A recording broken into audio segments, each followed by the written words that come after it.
Welcome to the Investor Coaching Show. I'm Paul Winkler, talking about money and investing.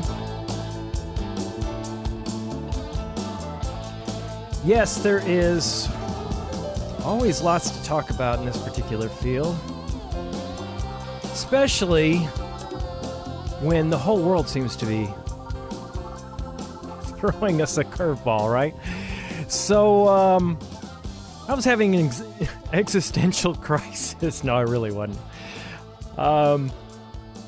Leviticus, I don't know, man. I'm just thinking, this is kind of a fun way to start the show, so I think I'm going to go this direction. Okay, I did a go video for this it. week. Yeah, I did a video this week. So, during market uproars, just crazy market conditions, my knee-jerk reaction is okay, what are people thinking? What is it that is going to help the investor and help them not blow it? Because you go back and you look at the data on returns of investors versus markets, and I've talked about this a number of times, but if you're not familiar with it, there is data going back 35 years and showing that the average investor gets a really bad return. Literally about what the inflation rate is over 35 years in equity-based investments. And if you look at like these asset allocation funds, stock, bonds, and cash, and trying to mix them up and setting up an allocation to try to maximize returns, it's horrible. It's even worse than inflation. It's even lower. So you're basically losing money after inflation in the typical asset allocation fund. And why is it? Is it because the funds are so badly managed? No, its behavior is so bad. Yeah, they're badly managed. But it's even worse when you look at how investors actually approach the investing process. Because the mutual fund industry sells mutual funds by past performance. Because instinctively we go toward pleasure, we go away from pain, and we buy funds based on, hey, look at this fund. This had a really good return over the past 10 years or 5 years or 3 years or whatever. And this is really doing well. And then it's got a great story behind it, so I'm going to invest in it. And that's what people do is they choose things based on that. And they'll go and look at their 401k every once in a while and go, hey, you know what? This fund isn't doing so hot. And I heard a commercial for an investment company this week saying, we're going to talk about, taxes and investing and protecting you from, the ravages of taxes. I forgot how it was put, but they were talking about tax loss harvesting was in the commercial. And I said, I know how they approach it. It's basically sell something that went down and then sell something that went up so that you offset the tax gains with tax losses.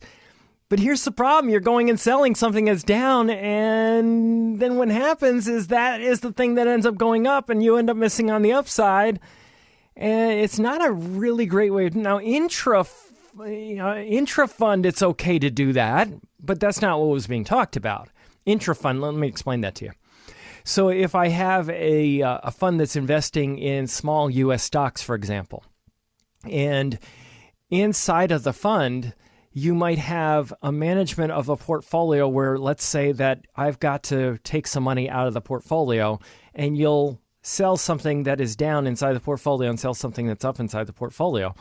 And you'll offset the gains with the losses, and that's okay because it's in the same asset class. It's within the asset class. But when I'm selling an asset class because it's down to offset an asset class that's up, that's when it becomes a problem. And that's why tax management is something that's really, really tricky. Typically what I like to do is take money that's coming into a fund. And because we're all in what's called a commingled environment where all this money goes together, that's what a mutual fund is, a commingled vehicle. In other words, all our money goes into a pot and we all own part of the pot. Well, if you manage in that particular manner, which is not what they were talking about, but if you manage in that particular manner, then what happens is what you do is you buy the asset category that's underrepresented, and then you pull money out of a asset category that's overrepresented, if that's the case. But usually there's more money flowing in than there's money flowing out. So if somebody needs to pull money out, you redirect the money that's coming in to the person that's taking money back out. And then they all own the asset category. And it's complicated, I know, but here's the point.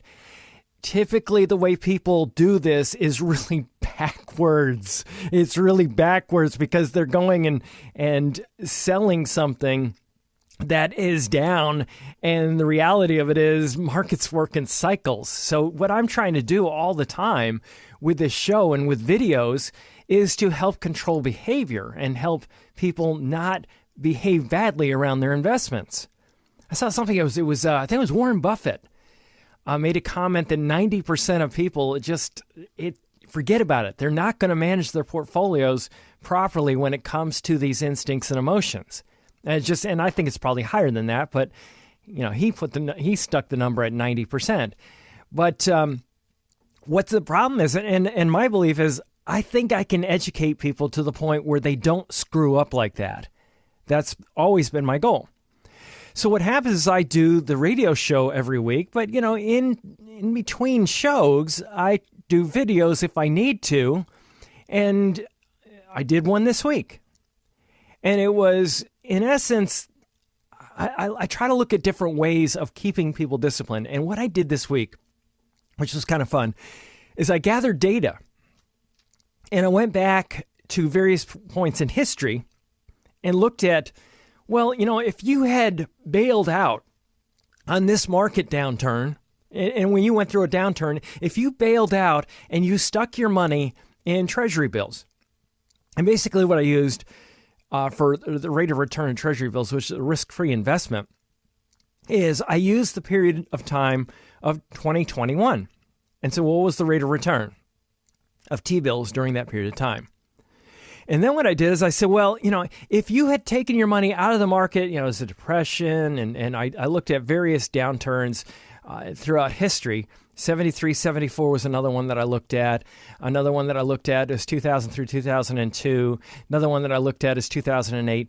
And then I said, okay, so how long would it have taken you for you to get your money back if you pulled your money out of the market and you stuck it in treasury bills because you got scared?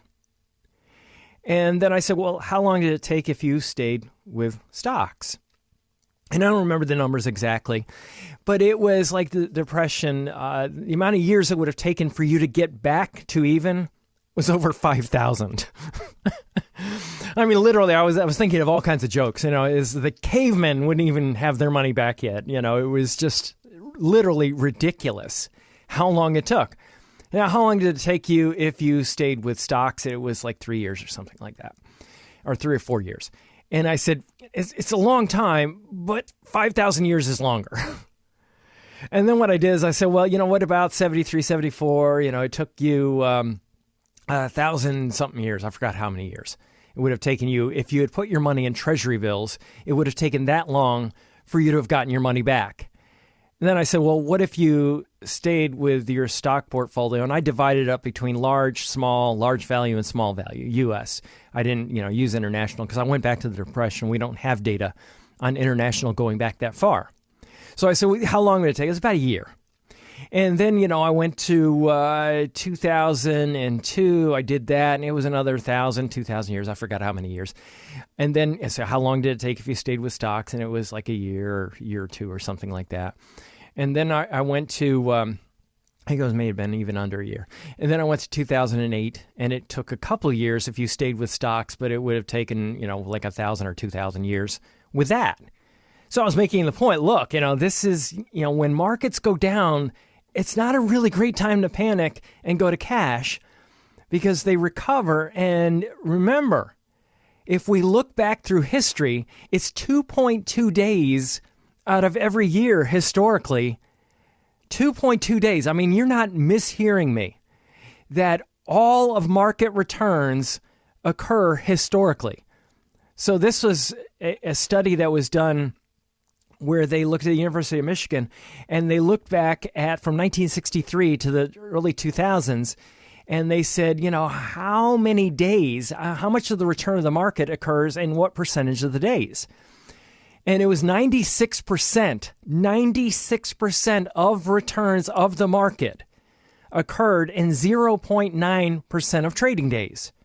So in other words, when markets recover, they recover so fast, so furiously, that you might as well forget it.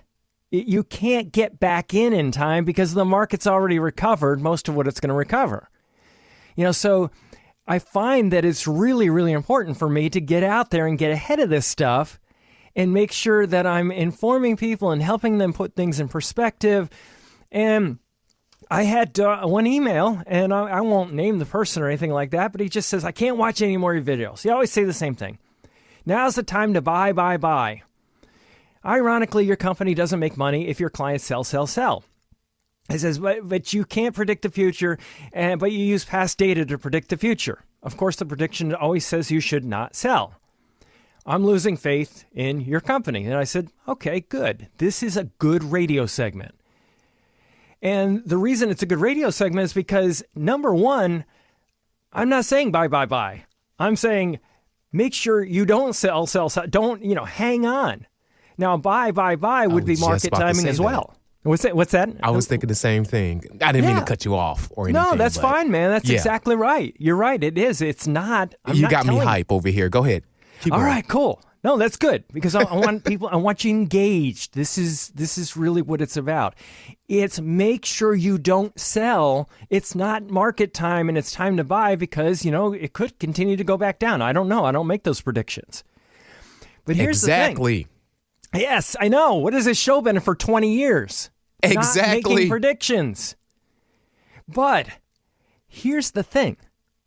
Ironically, your company doesn't make money if your clients sell, sell, sell. Actually, it would be the same if I went and said, okay, hey guys, let's just pull everything out of stocks and let's hold it in fixed income. I would still make money because we manage based on a portfolio like a fund does, where there's a management fee. And what we do, that's how we operate. So it would be the same. Now, long run, we wouldn't make as much. Why? For the same reason you wouldn't make money. Because when it recovers, the portfolio value, see, that's the beauty of aligning your interests with your clients, you see. So the reality of it is, and there's the other thing, and I've seen advisors do this way, way more often than I care to admit. Not for my own purposes, but for theirs. They will sell their clients out during a market downturn and put them in indexed annuities or fixed annuities and make a huge commission by playing off of the client's fears. So you can actually make more money when you do that. Now, one of the things that I pointed out in an email back is I said, well, actually, I hate to hear that you've lost faith, but let's look at the reality. Back in 2009, when people were selling and the market was gyrating all over the place, right? I did a lot of videos. And I went on TV. I went everywhere I could to put out a message to tell people don't panic. Now, here's what happened. March 10th of 2009 to the end of the year, a well-diversified portfolio in stocks went up about 90%. Yeah, 90%. So my goal was to make sure that people did not panic during that period of time. I did a lot of videos in March of 2020.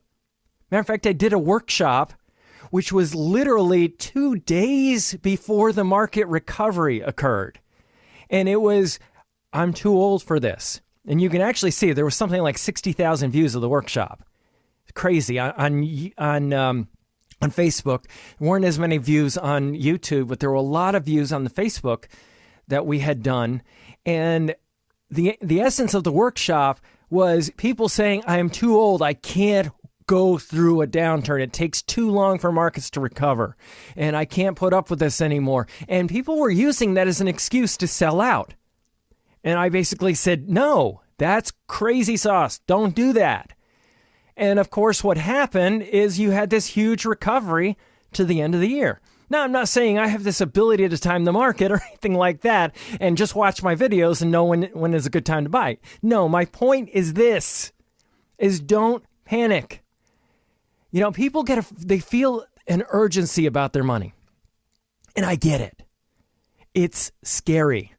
When you're going through market conditions, it's scary. But the reality of it is the worst times to sell out are during market downturns and when you feel uncertainty, because that's where the greatest expected returns actually occur, because that's when risk is. Remember, years ago I did something on TV and I was talking about the Venetian Prestiti. And this is the very first government bond ever issued. Roman Empire. And what they did is they put this thing out there. They made wealthy people buy this thing, but they didn't make them keep it. And what happened is they actually have data on this going back 2,000 years. And what they found was during times when the Roman Empire was at its peak and everything was going great, the rate of return of these bonds was the lowest. But when things were in turmoil, that's when the rate of return was actually highest. Because these are bonds, they're traded like the stock market's traded. So, just imagine you've got that same data. And they had that data on this. And that's the key, is what you know is when there's lots of risk and when the sky's falling, that's when returns historically tend to be the highest. Now, if you look at this and this guy says, I've lost faith in you and your company, you haven't lost faith in me. I don't take it personally. Because 70 years of academic research, which this show is based on, it's based on multiple Nobel Prizes. That's what I base all this information on. It's not my research. I wish it was my Nobel Prize, but it is not. So I don't take it personally. I'll look at it and go, no, you've lost faith in 70 years of academic research. You've lost faith in evidence-based practices. In other words, practices that evidence has shown to be effective. You've lost faith in that. I don't take any kind of offense to that whatsoever.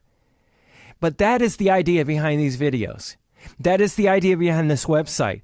That's the idea behind this radio show, is to help you become a more informed investor that doesn't shoot themselves in the foot like every other investor. And that's what we see in the research has done for years and decades and decades. The average investor gets a really lousy return in stock markets because of this very thing. It's a very emotional thing. We run from pain. We go toward pleasure. It is just the way we are wired. We lose faith at the absolute worst times. And if I have anything to say about it, we'll change that.